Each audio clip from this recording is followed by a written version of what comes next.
everyone, and welcome back to my channel. My name's Sophie, and this channel is chronicling my journey to get my life back after having been diagnosed with some chronic illnesses.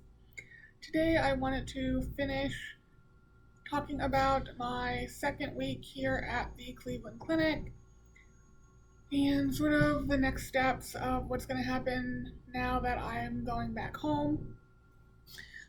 First, I will start out by trying to close out some things from last week, and I'll be looking back and forth at notes because there's just no way I can remember everything. So last week, week 1, I mentioned the high-res CT scan, but forgot to mention that it does say I have scarring and bronchiectasis in my right middle lobe as well as the lingula, which is part of your left upper lobe. I find this interesting because I guess depending on who reads the CT scan, some of the CTs say that it's scarring and other CTs say that it's atelectasis. I'm assuming they're looking at the same thing and calling it two different things because they're in the exact same area. So I have asked doctors about this in the past, and basically they've said that it's not a big deal, that the area that they're talking about is very minor, and it wouldn't be causing me any of the issues I currently have. So it's either scarring or chronic atelectasis at this point because it's been there since 2020. Also, last week I had talked about the bronchoscopy and the bronchial lavage or washing that was done during it. I still haven't talked to a doctor about it, but they did come back with a culture and it did grow, I'm probably going to mispronounce this, Serratia marcescens. Maybe I'm saying that right, I have no idea. Anyway, it's a bacteria that can cause pneumonia. It's not a common cause of pneumonia from what little I can find about it online. I did ask a friend of mine who works in the lab who basically told me everything about it that I could find online. And yeah, so I haven't talked to a doctor. I did message the pulmonologist asking if I needed to be on antibiotics for it or anything like that, and I never got a response. One of the nurses responded that I need to make a follow-up visit, like a virtual visit, to ask any questions. So I take that as I'm not going to be getting antibiotics because, I mean, it'd be kind of silly to go on antibiotics weeks after the point. So I don't really know what's going to happen with that. I can't really find any information whether or not it clears up by itself or anything. I did find, and my friend also did say, that it's resistant to a lot of antibiotics, so that the doctor should have received a sensitivity report as to what antibiotics would work against it. That's something that's not on the patient portal, so I don't know if he did or what it says if he did get one. And I still don't have the notes for the bronchoscopy about what he says either, nor did I get the videos sent to me at this time. So that's a little bit of a bummer in multiple areas.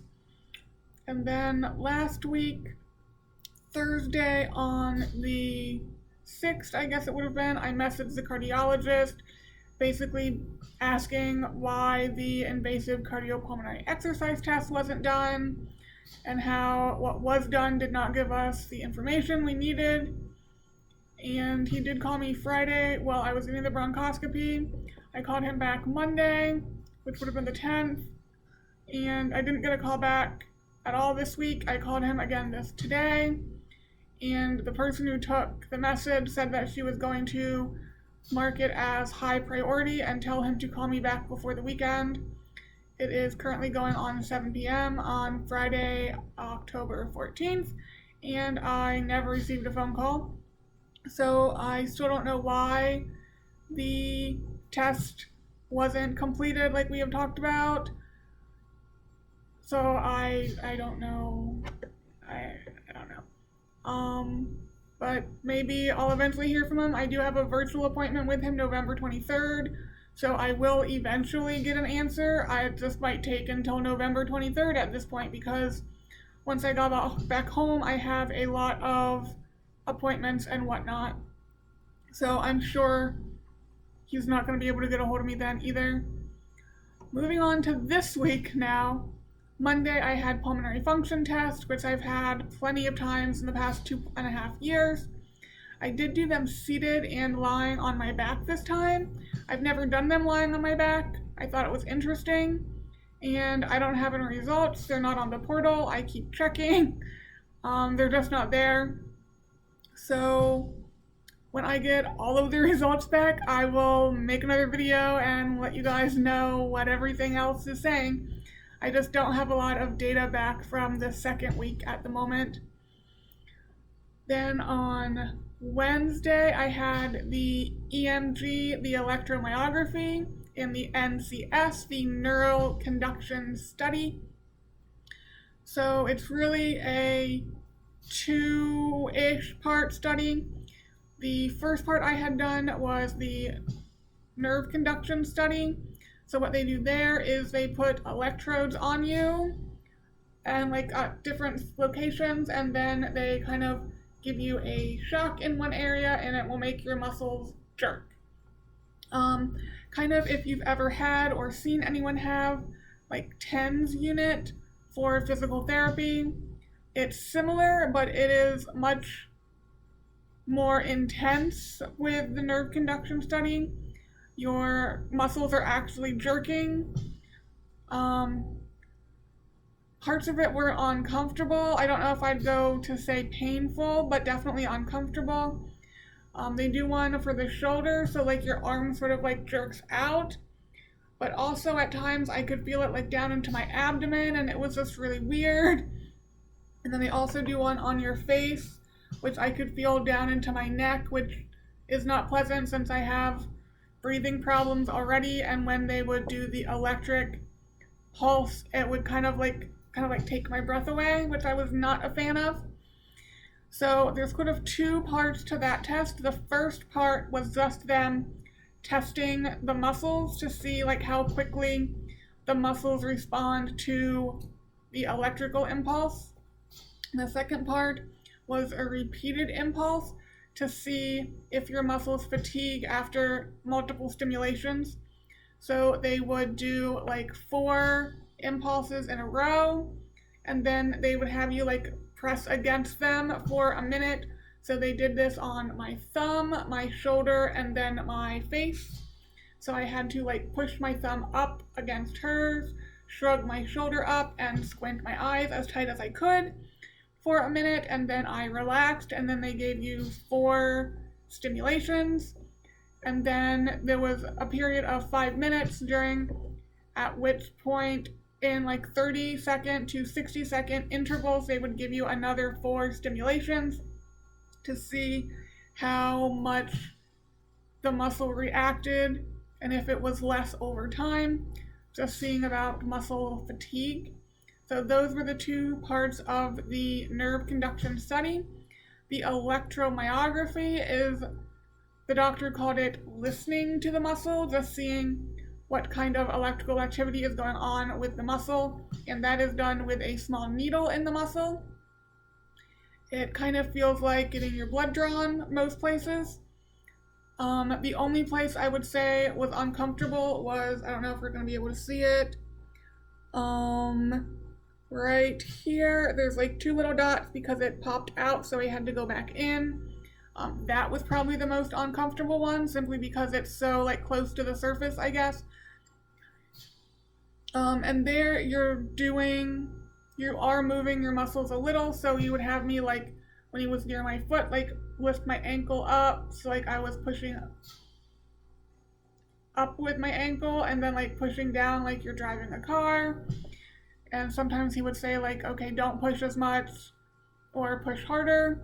So just seeing what different levels of muscle use had to do with muscle firing. And it was interesting because you can hear the clicks of the muscle firing. And at some points, especially with my feet and lower leg, he would say, like, relax your leg, like, relax your foot. I'm like, I am relaxed. Like, this is relaxed.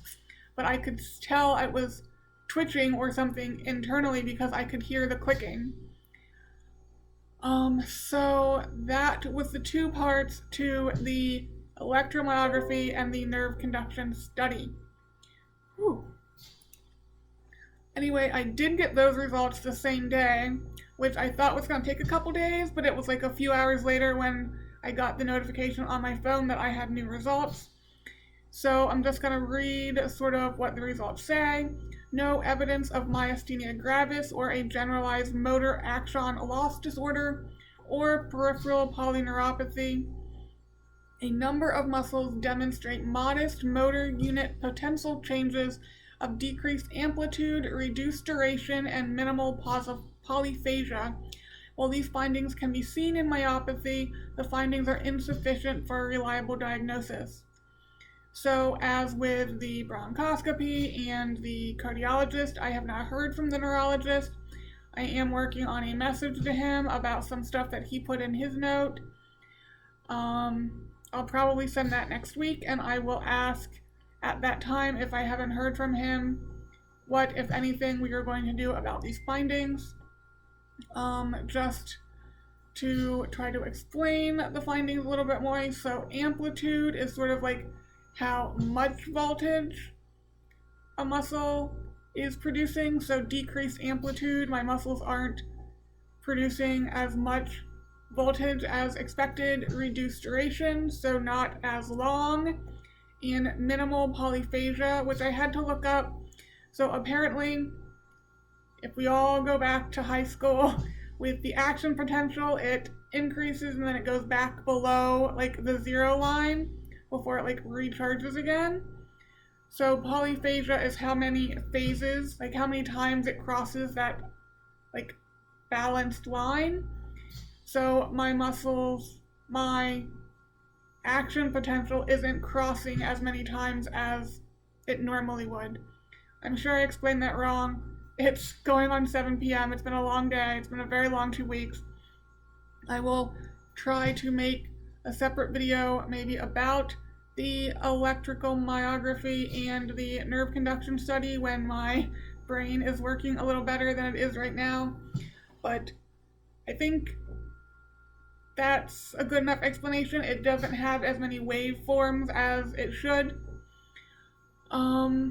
So I'm hoping that means I'll be able to get a muscle biopsy, though I will ask him that if we do a biopsy and let's say something is abnormal, is there going to be a treatment for it? Because I don't really want to do one if there's nothing, if the result's not going to inform treatment at all. I want there to be a purpose other than just say like, oh yes, I have X, or no, I don't have X. Because X isn't important if you can't treat it. At least that's my thought on the matter. I understand some people want a diagnosis because that's easier. And why, yes, it would be easier to explain to people I have X. I'm just as happy explaining to people like, oh, I have preload failure, impaired oxygen extraction, tracheomalacia, etc., etc. Right now, I do not have a unifying diagnosis, and I highly doubt a biopsy would give me one. But I am not a neurologist, so we will see what he says when I am able to ask him. On Thursday, I saw the ENT, and he agrees with my home endocrinologist about the muscle biopsy. I also asked him if that is why when I swallow my neck feels tight, and he says he does not think so, because the nodule is not pressing on the esophagus. So that's something that I will eventually maybe have to follow up on.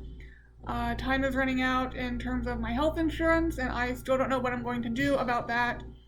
I hopefully will hear back from the pulmonologist about when he thinks I would need to come back for the bronchoscopy and the stent trial and the endoscopy and all of the stuff that I talked about in the last video. before I can really make a decision one way or another about that. But probably down the line that will need to be looked at. So, where does that leave me right now? As I said, I am going home tomorrow. My flight leaves at 5:30 in the morning, so I will hopefully be home, probably not in bed, but home by 8 a.m. That would be ideal. I am hoping to go back to the gym next week. I have not been to the gym in a couple weeks because I've been here, and while the hotel does have a very nice gym, I was just too busy, and when I wasn't busy, I was sleeping.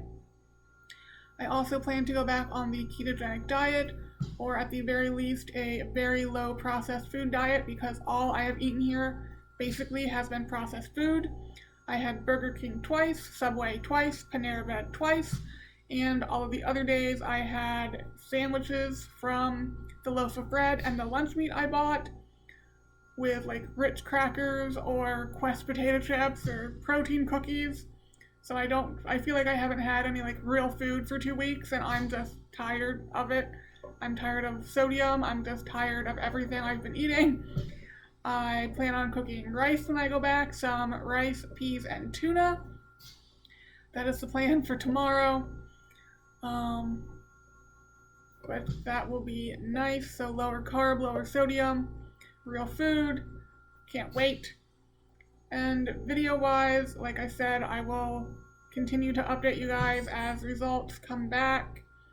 I'll probably wait until the rest of them have come back, so I just make one more video about this Cleveland Clinic experience instead of making videos every time I get results or every time I talk to a doctor, unless there's like big news and I want to make a whole video about it. I'm also thinking about doing videos twice a week instead of once a week, so once a week on the weekends will still be sort of the update video of what the week's been like, and another video would be on probably Tuesdays or Wednesdays, and that would be more educational about my diagnoses. I filmed one earlier today about the Inogen hip bag that I use when I fly, so that'll be going up this coming Wednesday more than likely. So just doing sort of shorter videos on stuff like that, and like I said, my diagnoses, because all of them aren't well known, so I can talk about that. If there are anything else you guys want me to post, let me know. Send me an email. My email will be down below. Let's look at my notes. Oh, I'll eventually have a video about some like tips around the house, how I make it easier around the house for myself. I'll do another video about what things I have found helpful. I know I've done them a couple times before, but as I've said in other videos, I keep adding supplements so I can add on to what I've been saying. And I will be doing one that I think a lot of you will be able to identify with, of like annoying things doctors say to you. That will be fun, I'm sure. But yeah, so that's just what's kind of in the works right now. I'm hoping to, now that I can voice over some pictures, I'm going to talk about some of my like CT scans. I can show you the CT scans of my old pneumonia and my new pneumonia if I can find it. The CT scan I have, the collapsing trachea, stuff like that. So different things are in the works. We'll just have to see if I can keep it up. But that is going to be it. Sorry it's another long one, but it is what it is. It's been a long week. I am so happy to be going home next week. Sleep in my own bed. It's going to be wonderful. And I will talk to you guys next time. Bye, guys.